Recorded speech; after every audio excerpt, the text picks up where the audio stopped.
उमा जी की बहू पिंकी को गप्पे मारने की बहुत आदत थी। वो जब भी किसी के बारे में बातें करती तो बड़े बड़े गप्पे फेंका करती। आसपास के सब लोगों को पता था कि पिंकी बहुत बड़ी गपोड़ी बाज है। लोग उसकी बात पर विश्वास नहीं किया करते थे, लेकिन हाँ, उसकी बातें सुन सुनकर हंसते बहुत थे। अरे बहू, पड़ोस वाली शर्मा जी है ना, उनकी बेटी का जन्मदिन है, तुम भी चली जाना। ठीक है मम्मी जी, ये तो बता दो गिफ्ट में लेकर क्या जाना है। अरे लेकर क्या जाना है, 250 का लिफाफा दे देना, बस काफी है। अरे मम्मी जी, अच्छा लगेगा क्या? पड़ोसी हैं हमारे, हमें कुछ बड़ा लेकर जाना चाहिए। अरे बहू, इतना काफी है। जानती हैं आप, मेरे मायके में जब पड़ोस में किसी की बर्थडे होती थी ना, तो मम्मी कुछ ना कुछ गोल्ड का ही देकर भेजती थी।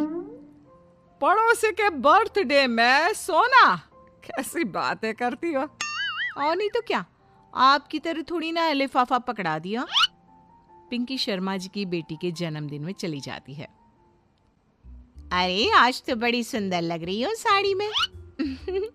जी मैं तो लहंगा पहनकर आने वाली थी, मम्मी जी नहीं मानी। अरे बेटा, बर्थडे पार्टी में तो साड़ी चल जाती है, मेरा मतलब कोई शादी थोड़ी ना है।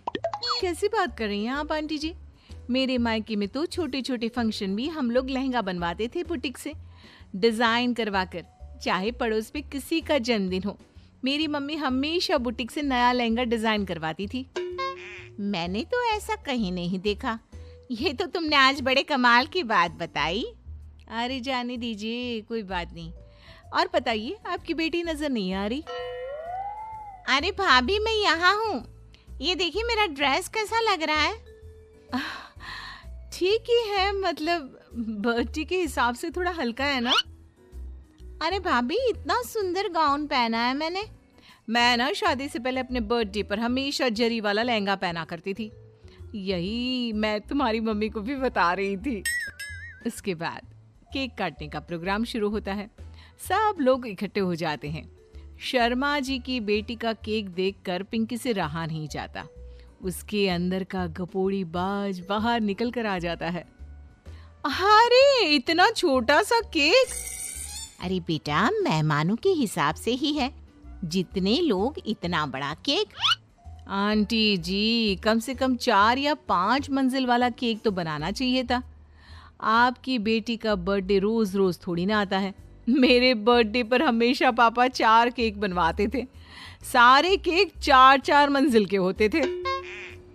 वहां पर सारे लोग उमा जी के मोहल्ले के ही थे और वो पिंकी के गप्पे मारने की आदत से अच्छी तरह वाकिफ थे, इसलिए सब लोग उसकी बात सुनकर हंसने लगे, लेकिन किसी ने पिंकी से कुछ नहीं कहा। एक दिन सुबह सुबह पिंकी ने अपनी सास से कहा, मम्मी जी, मेरे मम्मी पापा मुझसे मिलने के लिए यहाँ आ रहे हैं। अरे वाह, ये तो बहुत अच्छी बात है। उनके आने की तैयारी करो, अच्छा अच्छा खाना बनाओ। वैसे कब तक आएंगे? मम्मी जी फ्लाइट से आ रहे हैं, कल शाम को 4 बजे की फ्लाइट है। फ्लाइट? लेकिन बेटा, तेरा मायका तो यहाँ से 2 घंटे की दूरी पर है। तेरे मम्मी पापा फ्लाइट से कब से आने लगे? अरे मम्मी जी, आपको पता नहीं है, मेरे मम्मी पापा ना आधे घंटे की दूरी के लिए भी फ्लाइट का टिकट बुक करवाती है। अरे गप्पे थोड़े कम मारा करो बहू, कोई फ्लाइट से तब आएगा ना जब यहाँ पर एयरपोर्ट होगा। तुम्हारी मम्मी क्या उड़कर आएगी घर में? अरे हाँ मम्मी जी, मैं तो भूल ही गई थी। वो क्या ना, मेरे मम्मी पापा हमेशा फ्लाइट से ही ट्रैवल करते हैं, तो मेरे दिमाग से ही निकल गया था। अगले दिन पिंकी के मम्मी और पापा पिंकी से मिलने के लिए उसके घर आते हैं। आइए आइए जी, आपका बहुत बहुत स्वागत है। और समदन जी, हमारी बेटे की कोई शिकायत तो नहीं ना? ठीक से संभाल लिया है ना आपका घर? अरे मेरी बहू बहुत समझदार है, घर का काम बहुत अच्छे तरीके से करती है। बस थोड़ा ज्यादा बोलने की आदत है उसे, आपको परेशान करती होगी ना? बात तो आपकी सही है, उसकी थोड़ा ज्यादा नहीं बहुत ज्यादा बोलने की आदत है। लेकिन कोई बात नहीं, आपकी बेटी दिल की बहुत अच्छी है, बस थोड़ा बोलती ही तो ज्यादा है। पिंकी बेटा, इधर आओ, देखो तुम्हारे मम्मी पापा आए हैं, तुमने इनके लिए खाना तो बना लिया ना? वो क्या है ना मम्मी जी, आपसे एक बात कहनी थी। हाँ हाँ बोलो बहू, क्या बात है, डरने की कोई जरूरत नहीं। वो मम्मी जी, मैंने सोचा मम्मी पापा आए हैं तो खाना बाहर से मंगवा लेती हूँ। अरे कोई बात नहीं बेटा, वैसे भी तुम किचन में काम करने लग जाती तो अपने मम्मी पापा से बात कब करती। बहुत अच्छा किया। अब तुम अपने मम्मी पापा के साथ बैठकर आराम से बात करो, मैं अंदर जाती हूँ। शाम का वक्त जैसे ही दरवाजे की घंटी बजी, 3-4 लोग हाथों में खाने के बहुत सारे पैकेट लेकर उमा जी के घर पहुंच गए। अरे भाई, कौन है आप लोग? लगता है गलत पते पर आ गए। नहीं नहीं माँ जी, हम तो खाने का ऑर्डर डिलीवर करने आए हैं, यहीं से बुकिंग मिली थी। अरे नहीं नहीं, आपको कोई गलत फहमी हुई है। हमारे यहाँ तो 2 ही मेहमान आए हैं। आपके हाथ के पैकेट देखकर लगता है इसमें 50 लोगों का खाना है। माँ जी, आपने सही समझा, खाना तो इसमें 50 लोगों का ही है, क्योंकि हमें ऑर्डर यहीं से 50 लोगों का मिला है। अरे लेकिन इतना सारा खाना, कहीं मेरी बहू ने अपनी गप मारने की आदत के चलते ऐसा तो नहीं कर दिया? ये खाना आप रख लीजिए और हमें हमारे पैसे दे दीजिए। अच्छा, वैसे कितने का बिल बना है? ज्यादा नहीं, बस 10,000 दे दीजिए। उन लोगों की बात सुनकर उमा जी पिंकी को आवाज देकर वहां बुलाती है।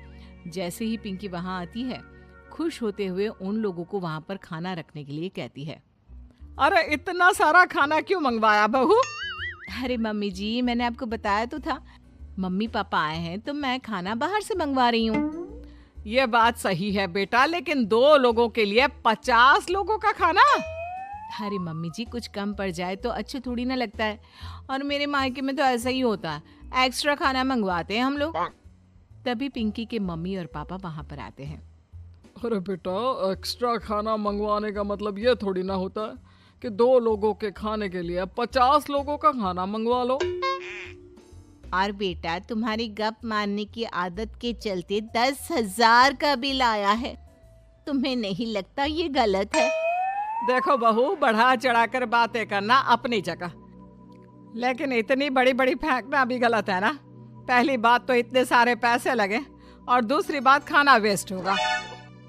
आप लोग ठीक कहते हैं, मैं आज के बाद अपनी इस आदत को कंट्रोल करने की कोशिश करूंगी और अब से गप थोड़ी कम मारा करूंगी। पिंकी की बात सुनकर सब लोग